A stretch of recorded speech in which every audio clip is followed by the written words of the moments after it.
राज्यातील अनेक भागामध्ये सध्या जोरदार पाऊस सुरू आहे आणि हाच पाऊस नवरात्र उत्सवामध्ये मोठ्या प्रमाणावरती असणार आहे याबाबत हवामान खात्याने अंदाज वर्तवलेला आहे। आपल्याबरोबर SD सानप सर आहेत, हवामान शास्त्रज्ञ पुणे वेधशाळेचे। सर, काय परिस्थिती असणार आहे? सध्या जोरदार पाऊस अनेक ठिकाणी सुरू आहे।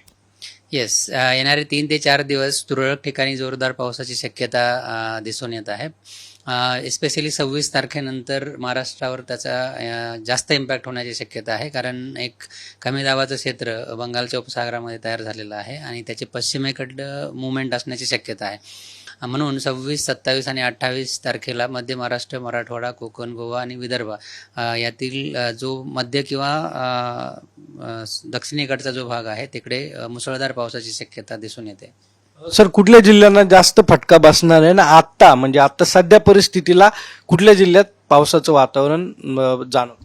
आता हे चारही जे सब डिव्हिजन्स आहेत, कोकण, गोवा, मध्य महाराष्ट्र, मराठवाडा आणि विदर्भ, त्यातला मध्य आणि दक्षिणेकडचा जो भाग आहे त्यातील बहुतांश जिल्हे, ज्यामध्ये नांदेड असेल, त्यानंतर बीड, सोलापूर, कोल्हापूर, सातारा, त्यानंतर पुण्याचा काही भाग, अहिल्यानगर, त्यानंतर विदर्भातील जे दक्षिणेकडचे जिल्हे आहेत त्यामध्ये नक्कीच, आणि कोकण किनारपट्टीचे सुद्धा मध्य ते दक्षिणेकडचे जे जिल्हे आहेत त्यांच्यावर त्याचा जास्त परिणाम होण्याची शक्यता आहे। आणि आत्ता ती सिस्टम फॉर्म झालेली आहे। जसजशी ती पश्चिमेकडे मूव्ह होईल त्याचबरोबर त्यात काही चेंजेस असेल किंवा काही अपडेट्स असेल तर ते नक्कीच आपण देऊ।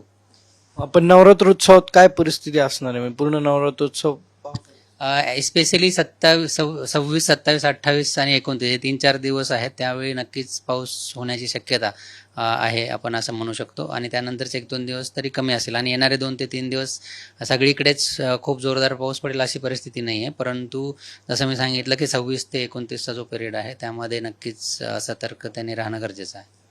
नक्की 26 ते 28 दरम्यान सर्वांनी सतर्कता बाळगावी अशा सूचना ज्या आहेत त्या हवामान खात्याकडून देण्यात आल्यात। कॅमेरामन सुमित भोसलेसह सागर आव्हाड, साम टीव्ही, पुणे।